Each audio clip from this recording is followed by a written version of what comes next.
Blanche-Neige, des frères Grimm. C'était au milieu de l'hiver, et les flocons de neige tombaient comme des plumes. Une reine était assise près de sa fenêtre au cadre d'ébène et cousait.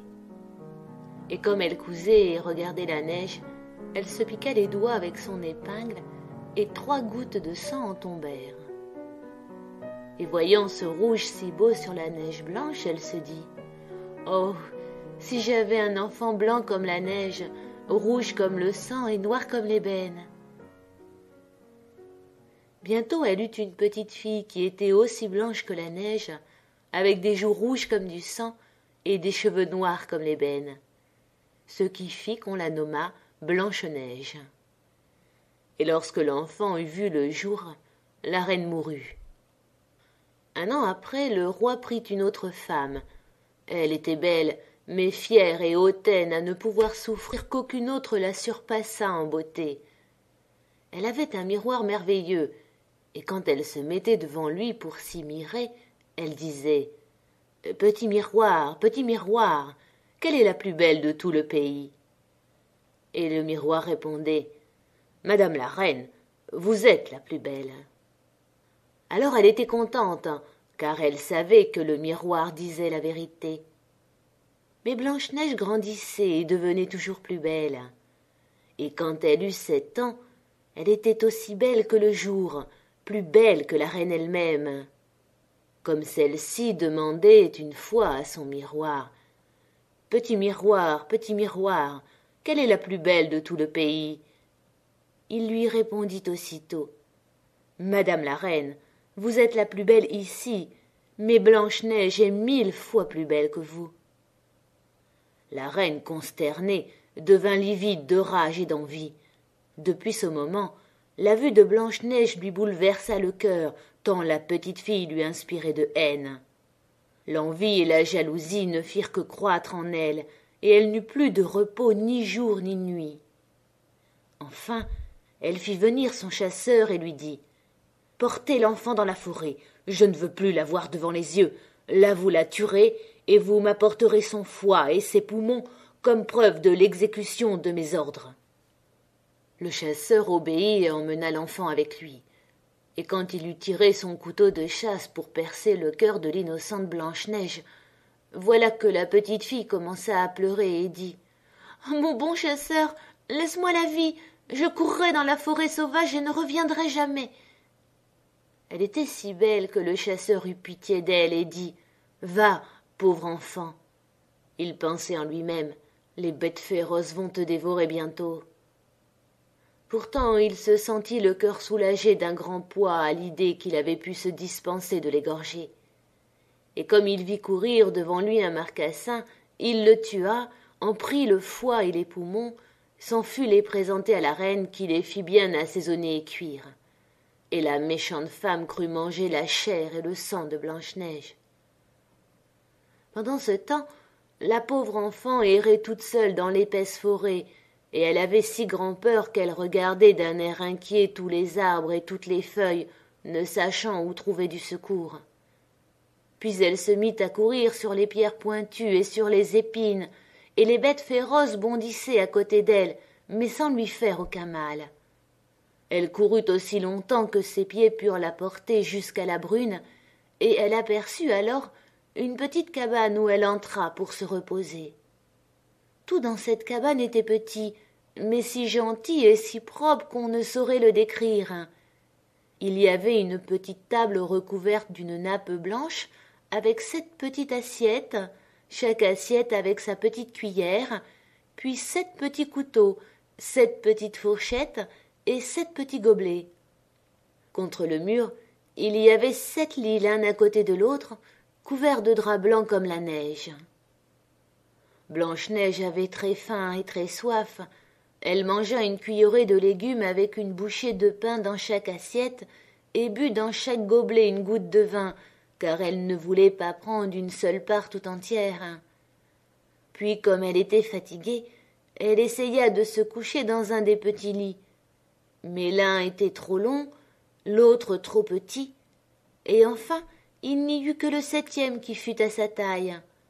Elle y resta donc, fit sa prière et s'endormit. La nuit venue, les maîtres de la cabane arrivèrent.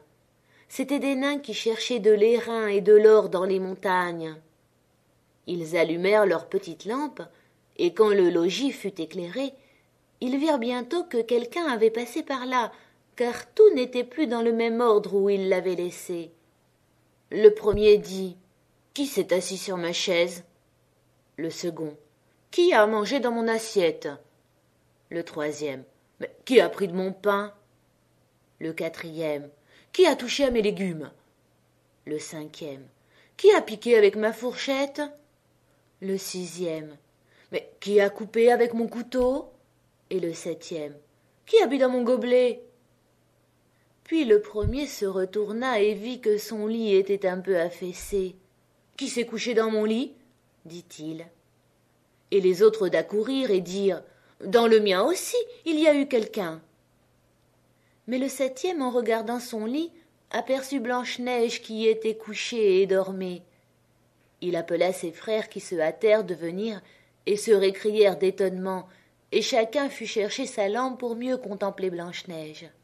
« Oh mon Dieu, répétaient les nains, que cette enfant est belle !»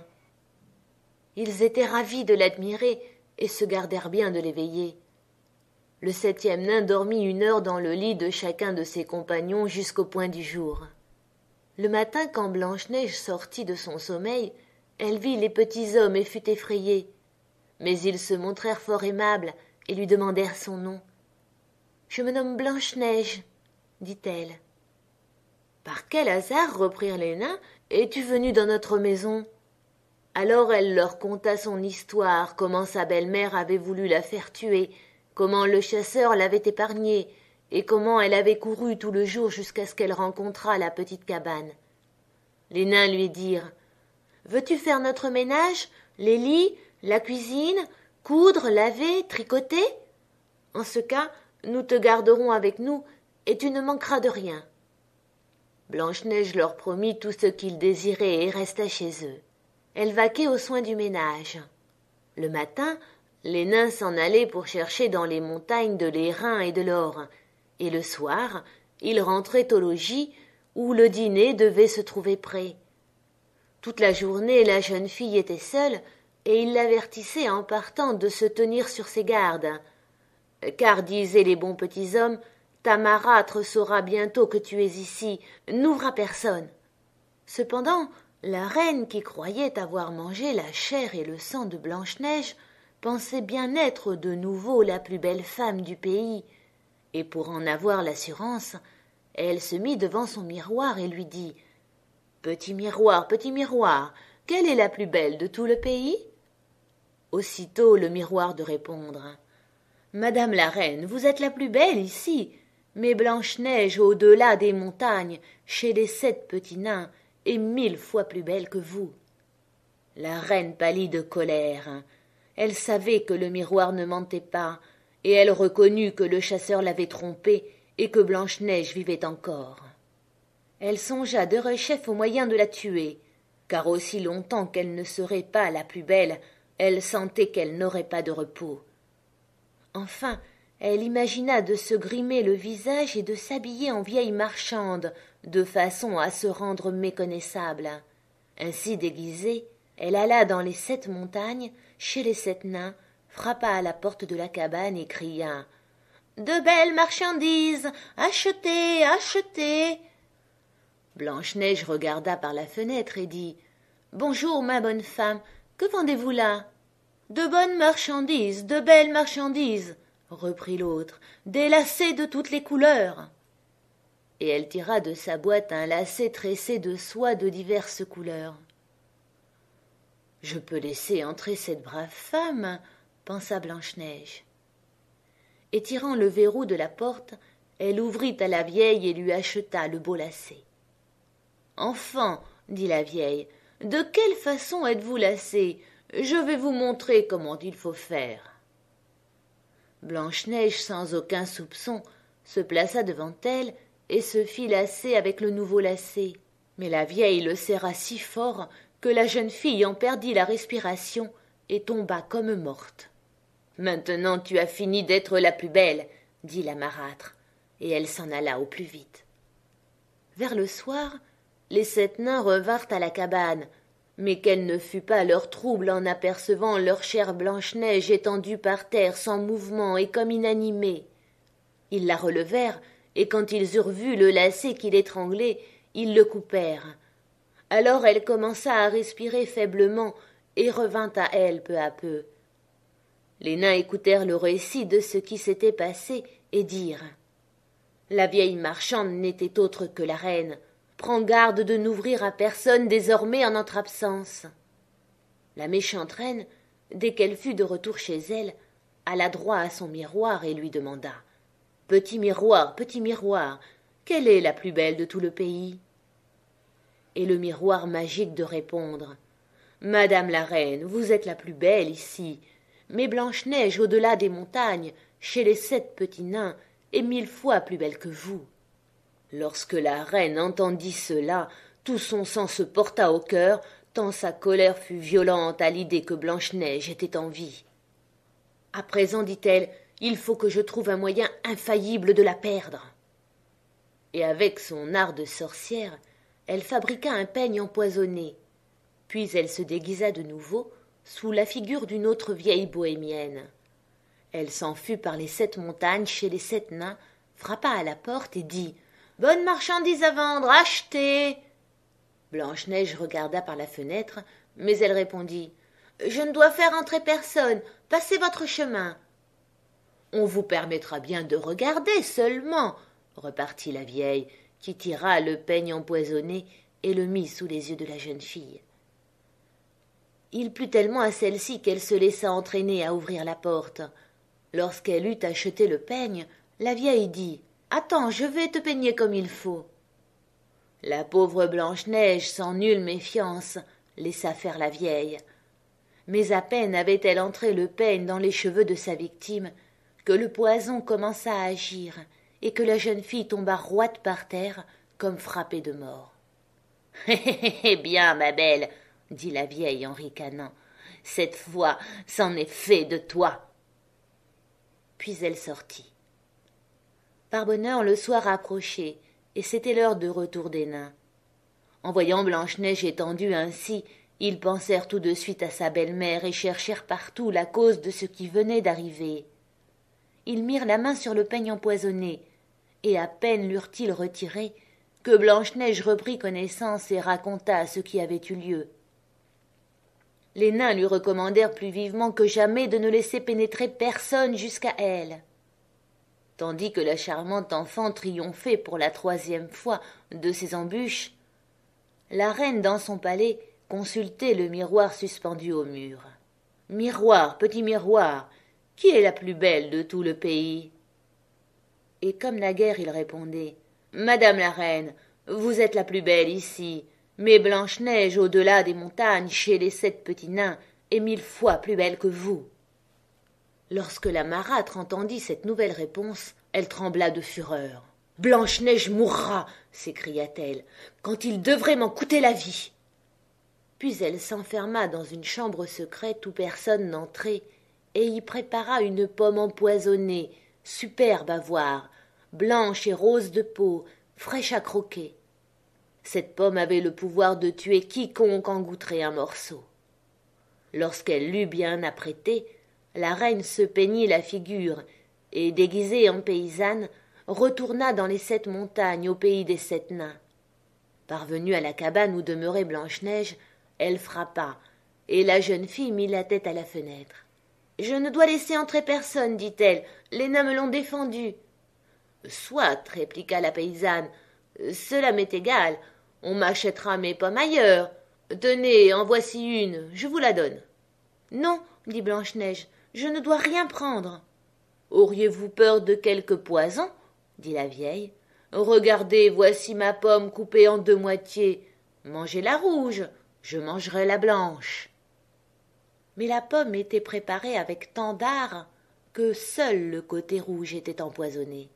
Blanche-Neige avait envie de la belle pomme, et lorsque la paysanne se mit à en manger la moitié, la pauvre petite ne put y tenir davantage.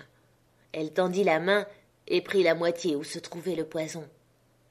À peine ses lèvres s'y furent-elles posées qu'elle tomba morte sur le sol. La reine la considéra avec des yeux terribles, rit aux éclats et dit « Blanche comme neige, rouge comme sang, noire comme l'ébène, cette fois-ci les nains ne te réveilleront point. » Et lorsqu'elle interrogea son miroir, selon sa formule habituelle, « Petit miroir, quelle est la plus belle de tout le pays ?» Il répondit enfin, « Madame la reine, la plus belle, c'est vous. » Alors le cœur envieux de la marade fut satisfait autant que peut l'être un cœur envieux. Les nains, en arrivant à la maison le soir, trouvèrent Blanche-Neige étendue encore une fois par terre, sans haleine et sans mouvement. Ils la relevèrent, cherchèrent la cause de ce nouveau malheur, la desserrèrent, peignèrent ses cheveux et lui lavèrent le visage avec de l'eau et du vin. Mais rien n'y fit, la pauvre enfant était morte et resta morte. Ils la couchèrent dans une bière et se mirent tous les 7 autour d'elle, veillant et pleurant pendant 3 jours. Puis ils voulurent l'enterrer, mais elle avait si bien l'air d'une personne vivante, tant ses joues étaient fraîches et roses, qu'ils se dirent « Nous ne pouvons la mettre dans la terre noire. » Ils lui firent un cercueil de verre pour qu'on pût la voir de tous côtés, l'ensevelirent dedans et écrivirent dessus en lettres d'or qu'elle était fille de roi et se nommait Blanche-Neige. Ensuite ils placèrent le cercueil sur le haut de la montagne, et l'un d'eux restait toujours auprès d'elle pour la garder. Les oiseaux vinrent aussi pleurer Blanche-Neige. Le premier fut un hibou, le second un corbeau, et le troisième une colombe. Blanche-Neige était ainsi depuis bien longtemps dans son cercueil, et ne changeait pas de figure, ne semblant toujours qu'endormie, car elle était toujours blanche comme neige, avec des joues rouges comme du sang, sous ses beaux cheveux noirs comme l'ébène. Or il advint qu'un fils de roi, allant par la forêt, arriva chez les nains pour y passer la nuit. Il vit Blanche-Neige couchée dans le cercueil de verre sur la montagne, et lut ce qui s'y trouvait écrit en lettres d'or.